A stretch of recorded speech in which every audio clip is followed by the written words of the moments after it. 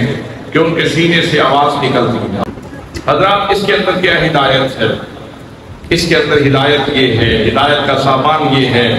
کہ چادر تھی تو بے وقت تھی، لیکن جب میرے آقا کے کندھوں پہ آئی تو چادر سج گئی، چادر کو عزت مل گئی، رب اس چادر کی باتیں کرنے لگا۔ لحاف کمبل جب تک دور تھا تو کوئی عزت نہیں تھی، جب حضور کے جسم پاک کے ساتھ لگا تو اس کو عزت مل گئی، شان مل گئی، اس کو شان مل گئی۔ بھئی صحابہ کرام کے ہاتھ میرے مصطفیٰ کے ہاتھ میں آئے، میرے نبی نے ہاتھ تھام لیا تو ان کے ہاتھوں کو عزت مل گئی۔ صحابہ کرام نے اپنا قلبی اور روحی تعلق مصطفیٰ کریم کے ساتھ جوڑا تو پھر جن گھوڑوں کے اوپر وہ سوار ہوئے اللہ کریم ان گھوڑوں کی قسمیں اٹھانے لگا۔ اس کے اندر ہدایت یہ ہے کہ جتنے مصطفیٰ کے قریب ہو جاؤ گے اتنے عظیم ہو جاؤ گے، جتنے قریب ہو جاؤ گے اتنے عظیم ہو جاؤ گے۔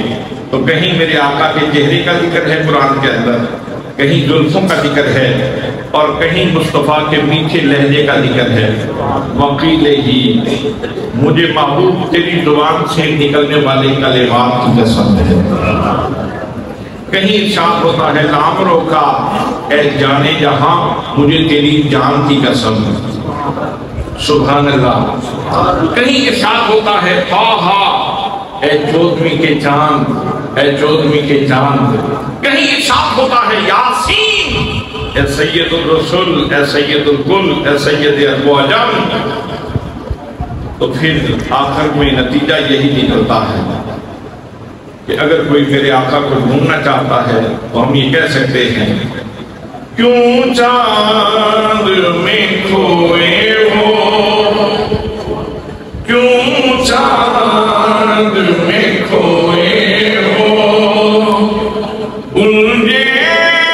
ہو ستاروں میں، کیوں چاند میں کھوئے ہو، الجھے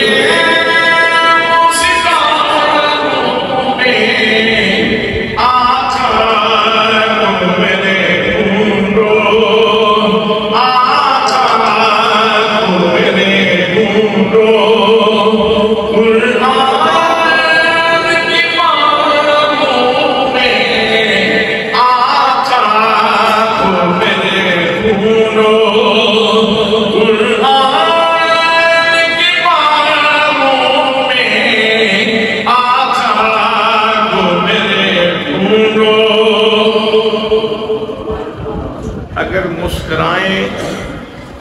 تو ارشاد ہوتا ہے والفجر، محبوب میں مجھے تیری مسکراہٹوں کی قسم، سبحان اللہ۔ اور اگر کبھی ان کے چہرے پہ غصہ آ جائے اور ماتھے پہ شکن آ جائے تو اللہ کریم ان کے غصے کا بھی نقشہ کھینچ لیتا ہے۔ عبس وتولی، لوگ سمجھتے ہیں شاید یہاں اللہ نے اپنے محبوب کو چھڑکا ہے، ایسی بات نہیں ہے۔ اصل میں مقصود یہ تھا کہ قرآن پاک میں مصطفیٰ کی ادائیں محفوظ ہو جائیں، میرے مصطفیٰ کی ادائیں محفوظ ہو جائیں، اصل میں یہ مقصود تھا۔ اور حضرات اقیموا الصلاۃ، نماز قائم کرو، نماز قائم کرو۔ کیسے قائم کرو؟ کھڑا کیسے ہونا ہے، رکوع کیسے کرنا ہے، سجدہ کیسے کرنا ہے، تشہد میں کیسے بیٹھنا ہے، سلام کیسے پھیرنا ہے۔ تو پورے کا پورا نقشہ وہ اگر آپ اقیموا الصلاۃ کی پوری تشریح دیکھنا چاہیں، مفصل بیان دیکھنا چاہیں تو وہ حکم ہے کہ مصطفیٰ کا سراپا دیکھو، میرے نبی کا سراپا دیکھو۔ اسی لیے تو ہم کہتے ہیں شوق تیرا اگر نہ ہو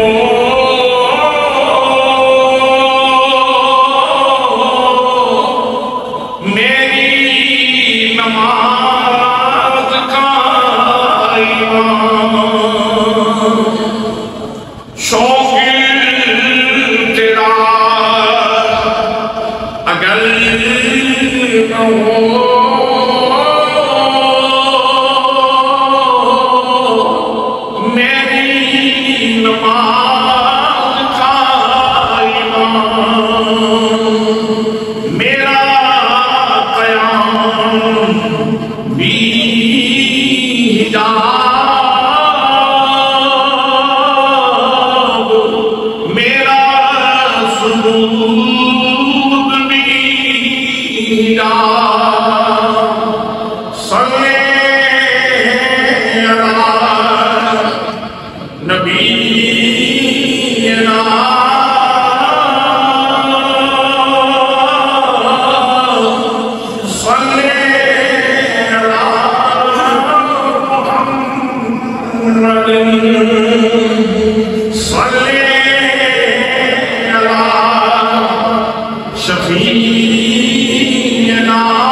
حضرات محترم،